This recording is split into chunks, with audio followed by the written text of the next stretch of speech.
Bocah ini sepertinya telah melihat sesuatu yang menakutkan. Celananya langsung basah. Setelah melihatnya, teman-teman sekelasnya semua berlari ke arahnya, tertawa dan mengejeknya.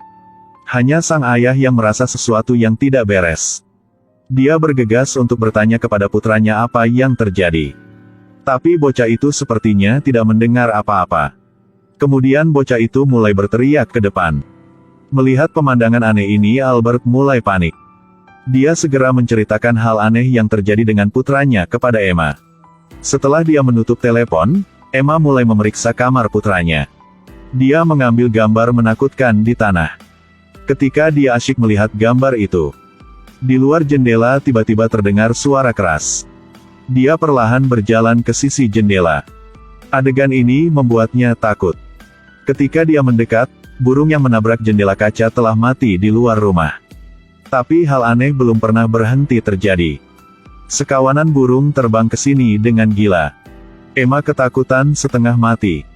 Pada saat ini, burung-burung telah mengepung seluruh rumah. Insiden ini telah mengejutkan tempat pencegahan epidemi lokal. Mereka curiga ini semacam penyakit menular. Albert bertanya mengapa burung-burung ini hanya terbang ke rumahnya. Tapi pemimpin wanita ini juga tidak bisa menjelaskan fenomena ini. Tidak ada cara lain, keduanya hanya bisa mencari petunjuk dari bocah itu. Mereka bertanya kepada anak laki-laki itu mengapa dia berteriak di siang hari. Ketika bocah itu mendengarnya, dia menggelengkan kepalanya. Bocah itu tidak menyadari perilakunya. Kemudian Emma bertanya kepada putranya apakah ada sesuatu yang aneh terjadi baru-baru ini. Bocah itu berkata bahwa setiap malam dia akan melihat bayangan gelap. Orang itu tidak memiliki wajah dan ingin membawanya pergi. Setelah mendengar itu, mereka berdua langsung membeku. Apakah ada pencuri di rumah? Di malam hari, ketika Emma sedang tertidur lelap, tiba-tiba ada suara keras di lantai bawah. Dia turun, tetapi tidak menemukan sesuatu yang mencurigakan. Tepat ketika dia hendak kembali ke kamarnya, tiba-tiba dia mendengar suara di kamar anaknya. Begitu dia membuka pintu, dia ketakutan oleh bayangan hitam. Tapi setelah menyalakan lampu, itu menghilang. Pada saat ini, anak laki-laki yang baru saja di tempat tidur tidak terlihat lagi. Albert mendengar suara itu dan berlari tepat waktu. Dia segera mengikutinya keluar. Dia hanya melihat putranya telanjang berjalan keluar gerbang. Dia menggunakan kekuatannya untuk mengguncang putranya, ingin membangunkannya. "Kenapa kita di luar?" Albert tidak menjelaskan, buru-buru memeluk putranya. Setelah kembali ke kamarnya, Emma berkata pasti ada sesuatu yang kotor di rumah. Kali ini, dia menyaksikannya dengan matanya sendiri. Namun, Albert merasa ini terlalu sia-sia. Dia menduga bahwa putranya memiliki masalah psikologis yang menyebabkannya tidur sambil berjalan. Lalu dia pergi ke kamar kecil untuk mencuci muka. Baru mencuci setengahnya, dia merasa sedikit gatal di belakang telinganya. Ambil cermin dan lihat. Memang ada luka yang jelas di belakang telinganya. Albert mengira dia digigit serangga, jadi dia tidak peduli. Demi keamanan, dia memasang peralatan kamera di rumah. Begitu saja, Albert duduk di sebelah kamera dan tertidur. Keesokan harinya, setelah bangun, dia mulai mengamati pemandangan di kamera. Pada awalnya, tidak ada yang tidak biasa terjadi. Sampai, layar komputer tiba-tiba menjadi berisik. Albert curiga dia salah melihatnya, jadi dia menekan tombol kembali. Namun, 6 kamar di detik yang sama memutus sinyal secara bersamaan. Lagi pula, apa yang menyebabkan sinyal ini berisik? Di sisi lain, Emma adalah seorang agen real estate, yang sedang mengajak pelanggan untuk melihat rumah. Tepat ketika dia hendak memperkenalkan rumah itu kepada pelanggan, sebuah adegan aneh terjadi. Dia ingin membuka mulutnya tetapi tetap tidak bisa membukanya. Tangannya terus-menerus gemetar. Kemudian matanya mulai kosong. Langsung melewati pelanggan dan maju ke depan. Adegan ini benar-benar membuat takut pelanggan. Dia seperti dirasuki hantu, terus-menerus membenturkan kepalanya ke pintu kaca. Tiba-tiba Emma terbangun di tempat tidur. Ternyata, itu semua hanya mimpi buruk. Dia dengan cepat berlari ke kamar mandi untuk mencuci wajahnya. Tetapi ketika dia melihat ke cermin, dia menemukan bahwa dia sudah memakai riasan. Apalagi, ada memar di dahinya. Pada saat ini telepon tiba-tiba berdering. Di ujung telepon yang lain adalah pemimpin perusahaan yang meneleponnya. Pemimpin mengatakan dia dikeluhkan oleh pelanggan. Alasannya karena saat dia membawa pelanggan untuk melihat rumah, dia tiba-tiba seperti orang gila. Emma akhirnya menyadari ada yang tidak beres. Dia melihat waktu di ponselnya, sudah sore. Mungkinkah yang baru saja dia lakukan bukanlah mimpi buruk? Hal-hal yang terjadi di rumah semakin aneh. Dia menyalakan komputer dan mulai memeriksa dokumen. Akhirnya menemukan petunjuk dalam sebuah berita. Ada kejadian serupa dengan seorang paman. Putranya sering melukis gambar aneh seperti itu. Emma segera mencetak dokumen ini. Di malam hari Albert kembali ke rumah. Dia dengan senang hati memberitahu Emma bahwa dia telah menemukan pekerjaan. Albert menyarankan untuk mengirim kedua anaknya ke rumah temannya. Malam ini, keduanya ingin merayakannya sedikit. Emma tidak ingin kehilangan kegembiraannya, jadi dia tidak memberitahu Albert tentang hari ini. Di tengah malam, Emma terbangun dan menemukan Albert tidak terlihat. Penasaran, dia turun untuk melihat di mana Albert berada. Begitu dia menyalakan lampu, dia menemukan pemandangan yang aneh. Albert tidak bergerak yang berdiri di luar ruangan. Tidak peduli seberapa keras dia berteriak pada Albert, tidak ada jawaban. Emma pergi ke depan.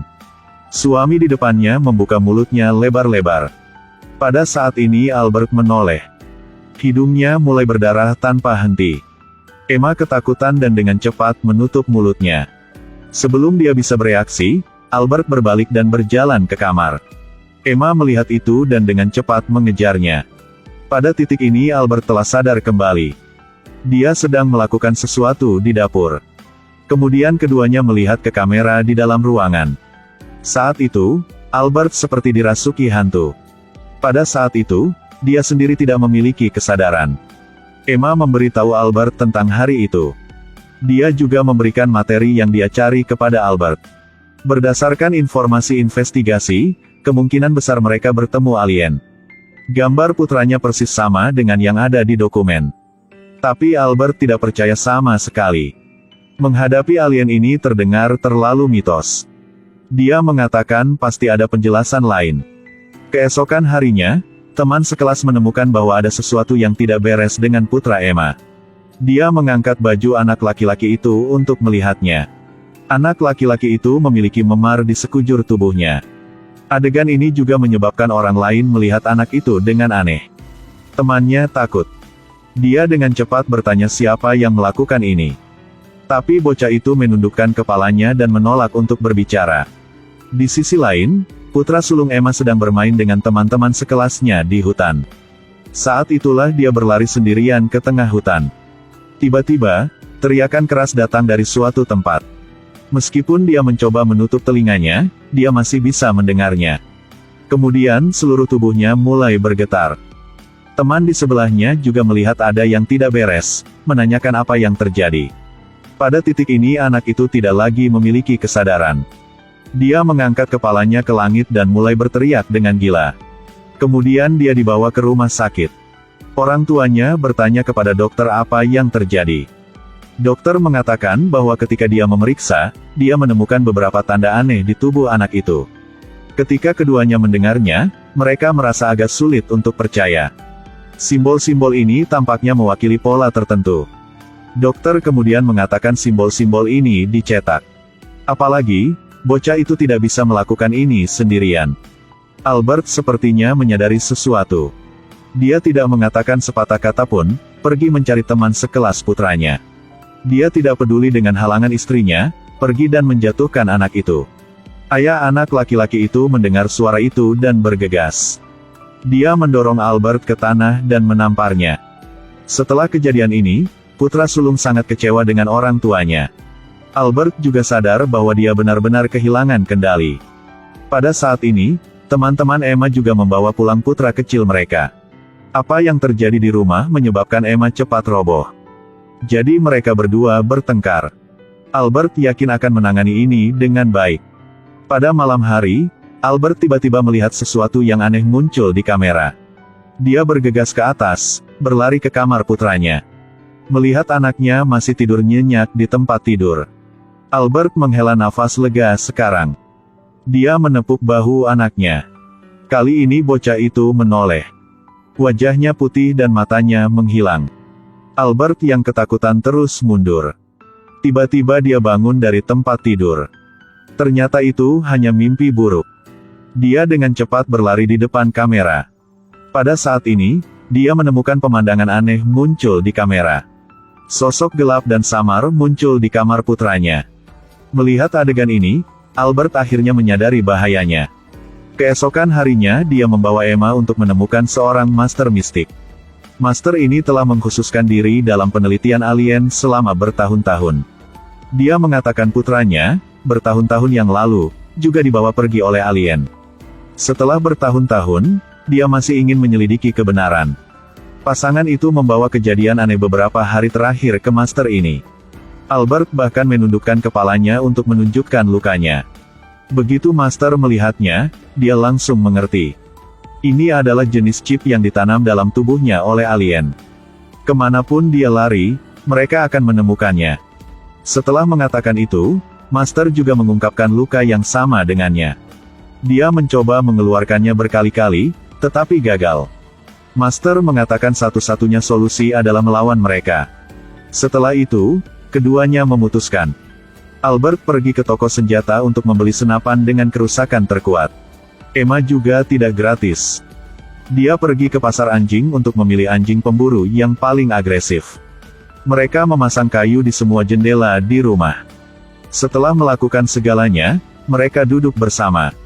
Albert menyalakan televisi. Karena untuk menciptakan suasana yang hidup, dia bercanda dengan putranya. Rumah dipenuhi tawa sesaat. Mereka benar-benar lupa tentang bahaya yang akan segera terjadi. Pada saat inilah sinyal televisi tiba-tiba terganggu. Anjing yang tergeletak di tanah juga tiba-tiba berdiri. Kemudian dengan panik menggonggong ke arah jendela. Semua orang merasa ada yang tidak beres. Albert buru-buru meminta Emma untuk membawa kedua anaknya ke atas. Dia memegang senapan, bersiap untuk bertarung. Pada saat ini cahaya bersinar dari luar pintu. Sekrup di papan kayu juga mulai perlahan longgar. Tidak lama kemudian seluruh papan kayu didorong menjauh.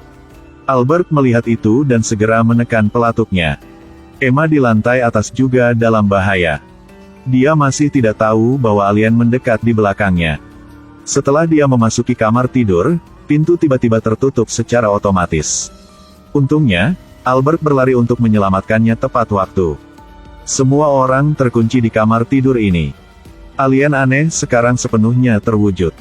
Albert melihat itu dan menekan pelatuknya lagi. Tiba-tiba pemandangan berubah, di kamar sekarang hanya tinggal putra sulung. Dia melihat saudaranya berlari keluar dari kamar tidur dan segera mengejarnya. Pada saat dia turun ke bawah, sebuah kekuatan misterius mengubah lingkungannya. Dia menoleh dan melihat adik laki-lakinya duduk di lorong. Tepat ketika dia hendak menjangkau dan menyentuhnya. Jeritan Albert membawanya kembali ke kenyataan. Tetapi pada akhirnya, mereka masih selangkah terlambat. Alien terbang di sekelilingnya. Ternyata target alien itu adalah si anak sulung. Pada akhirnya, dia masih tidak bisa lepas dari tangan mereka. Setelah ini, Master membaca berita. Dia memotong gambar anak itu. Lalu tempelnya di dinding yang penuh dengan foto orang hilang ini. Film berakhir di sini.